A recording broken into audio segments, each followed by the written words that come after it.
next guest was in one of the most popular and successful sitcoms ever made. He was loved by millions as Ross Geller in Friends, and alongside Monica, Phoebe, Chandler, Rachel and Joey, had us in stitches for an incredible 10 years.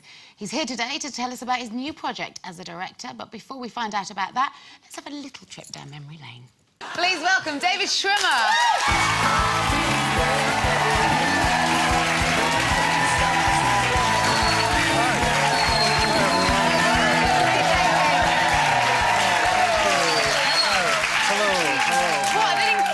Warm welcome you have. Hello. Does this follow you around the world? Does everybody want to be your friend? I wish this audience could come with me everywhere I go. Right? They will now. That's very sweet. I'm sure you are sick to the back teeth of talking about Friends, but it still lives on in this country. In fact, it's still run all over the world. Do you think that Ross will outlive you? I don't know. It's a good question. I've been thinking about it recently because now I'm a dad and I have a 7-week-old girl. Oh. And I was thinking, yeah, it's great. And I was thinking recently, well, that's going to be fun in 10, 14 years to show her that show for the first time. I think that'll be... hopefully, you know, I'll have the DVDs if it's still not on the air, so we'll see. But you did enjoy your whole 10 years, did you? Oh, yeah, it was great. It was the best job. Do you miss it, though, now? No. No, I mean, I think sometimes I miss that, that rehearsal process and camaraderie. Yeah, and the spirit of collaboration between the actors and the writers on show night in particular, because we do it in front of a live audience like this, and if a joke didn't land for some reason, everyone would immediately huddle. I came and shadowed an episode of Friends, and you're did absolutely you? right. I couldn't believe how quickly you all went, not funny, zoom, a whole crowd came out, blah, blah, blah. 5 minutes later, you're hilarious. And a lot of the credit goes to these writers. Over 10 years, they kept hiring new blood and fresh ideas. But he was always the butt of the joke, Ross, wasn't he? Did you mind playing the kind of the stooge in that respect? No, I mean, you know, sometimes I think that's the most fun. I think great comedy comes from pain. And well, he was painful at times. Yeah, and I certainly could identify that with that. I mean, there was a time in my life, especially high school, those years between, you know, 13 and 17 that were so awkward and painful, and I think everyone can really identify with that. But had you done much comedy before Friends? Because that pratfall you did then was just brilliant, perfect comedy timing and everything. Cheers. Yeah, no, I had done some, but not a lot. I went to Northwestern University in Chicago, and it was doing serious acting and training in Chekhov and Shakespeare and Ibsen and Shaw, and I hadn't done a lot of comedy actually, and I was doing mostly dramatic work, and then suddenly got that show and thought, oh, I guess I can be physical. I mean, it was funny because it was my mom actually who later, when she saw the show and saw me doing some physical comedy, reminded me, because I'd totally forgotten, that that's actually what I started doing when I was 8, 9, 10 years old.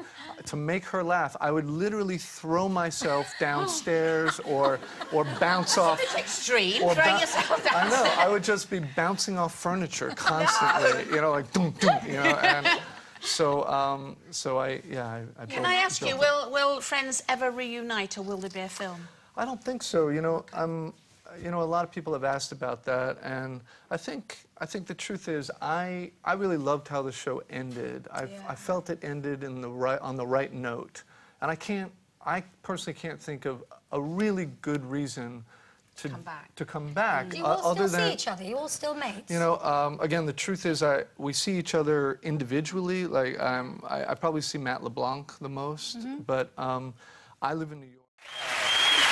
She's back. I'm back. I don't like her disposition. Oh, stop it! She's a nurse. Hi. Hi. I like the. Okay. Now quickly. Hey. Sorry. Quickly. So a couple of months ago, I was at the gym, full face of makeup on, ready to do my Why would weights. you wear makeup to the gym? All right. If you're gonna go to the gym, all right, let's go to the gym, work out, exercise, inspire people that need to eat right, exercise. It's okay to go to the gym. You don't have to. You're not going to compete wearing makeup to the gym trying to look. Bring her back. I like her. I want to give her another shot. I apologize. Okay, we're bringing her back. We're bringing her back. do that. We are. We're bringing her back.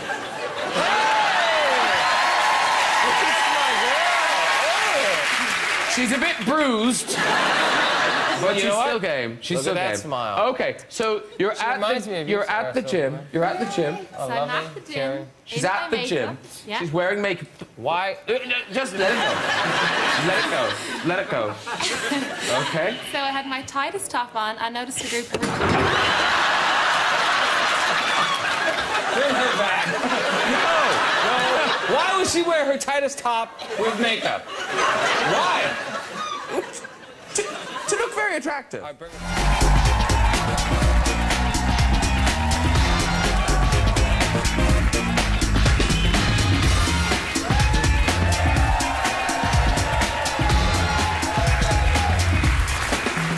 My next guest is a filmmaker and an explorer. He's also French.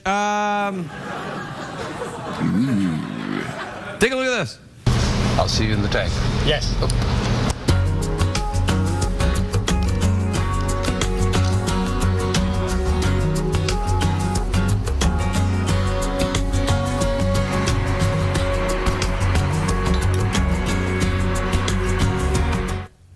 Wow. Jean-Michel Cousteau, everybody.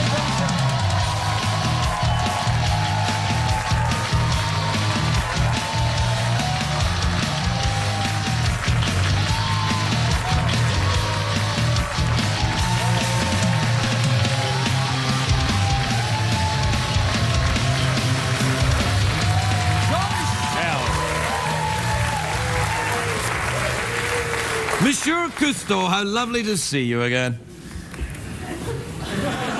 I'll pick it up afterwards. Don't go all Greenpeace on me. It's fine. Hey, that suit, that underwater suit, that looks kind of cool. You get a bug in there, you're in trouble. There's no cockroaches in my suit, okay? Unlike you. I didn't get a word of that. What did he say? I said... What do you mean? There might be a cockroach. There's cockroaches on board ships, isn't there? Yes.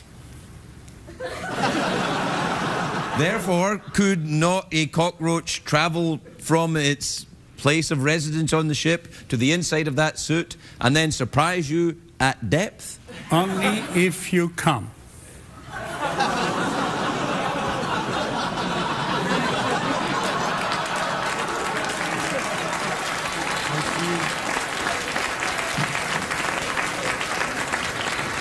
That probably sounded a little bit different. Look, well, only if I was there, there would be a cockroach in the suit. But if I was not there, then there would be no cockroach. Are you saying I'm some kind of cockroach typhoid Mary or something?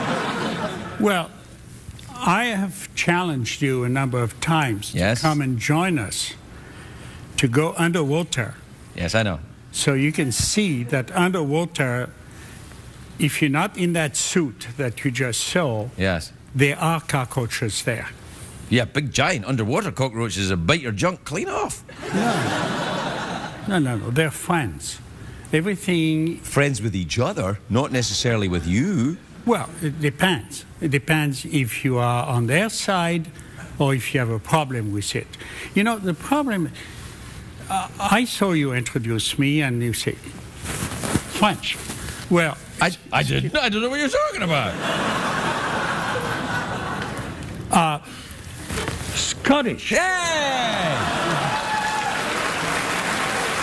You're shaming me. All right, so tell me about that suit, because that suit does look very impressive. Is that a new thing? That clearly is. I've never seen anything like that before. It's like Transformers under the water or something. I've been, since my father pushed me overboard with a tank on my back, 78 years ago. Good Lord. Okay? I've been frustrated that I cannot go deeper than 300 feet. I cannot stay long because I have to decompress, very complicated. We don't know what's happening below that. We have no idea what our life support system represent. That is the exosuit that allows us now to go from the surface down to 1,000 feet in 5 minutes, spend 10 hours down there. Good grief, really? Explore, pick up samples with scientists, and understand what's out there. Thousands of new species are going to be discovered. I just got certified. So have you been that low yet? No. Right. But I will yes, soon I believe you, yeah. on the East Coast, because the equipment has been moved out there after we got our certification. Is there a landline from No. You disconnected, totally disconnected. Wow. You can be powered with your right foot. You can go forward, backwards, left, right. With your left foot, you can go up and down. This sounds better than just not having a suit on and walking around on the surface. Well, you can move like I'm moving. You just move like that and the arms go. I want one of these. There's no.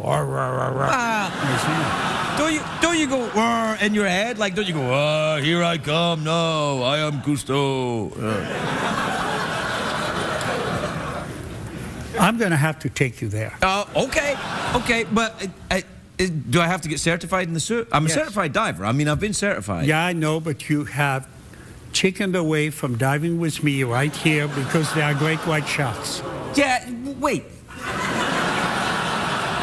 I don't think the audience quite heard the last part of what you said when he said because of the great white sharks. That's right.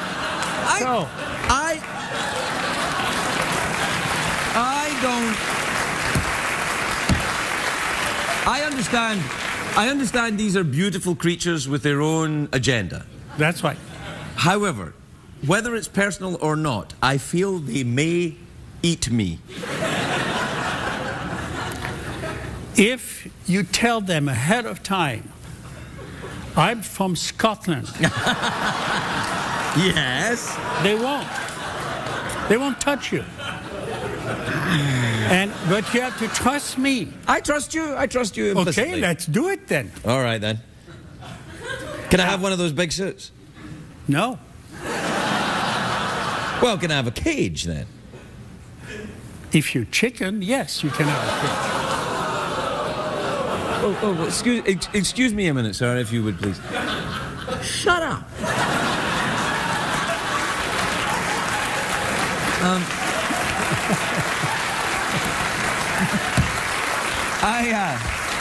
I am very excited about this suit, though. That does look like a one of the huge most thing. exciting things that has happened in my life.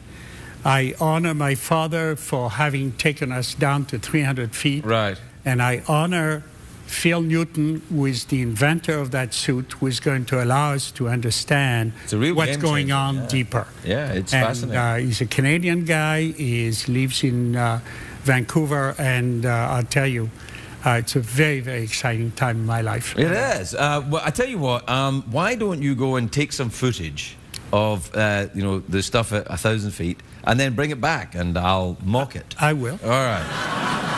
I will, but, we have a deal. You and I, we have a deal. Okay. Well, I don't want to dive with great white sharks, though. I can't do it. I don't want to do it. I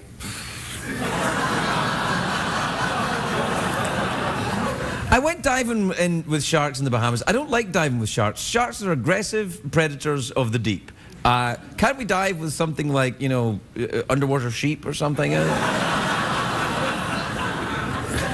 I don't know what to do with you now. You're scared of cockroaches? It was in my pants, Jean-Michel. My pants! We made a deal, you and I. We're going to go diving. All right, let's go diving then. Okay. We'll be right back.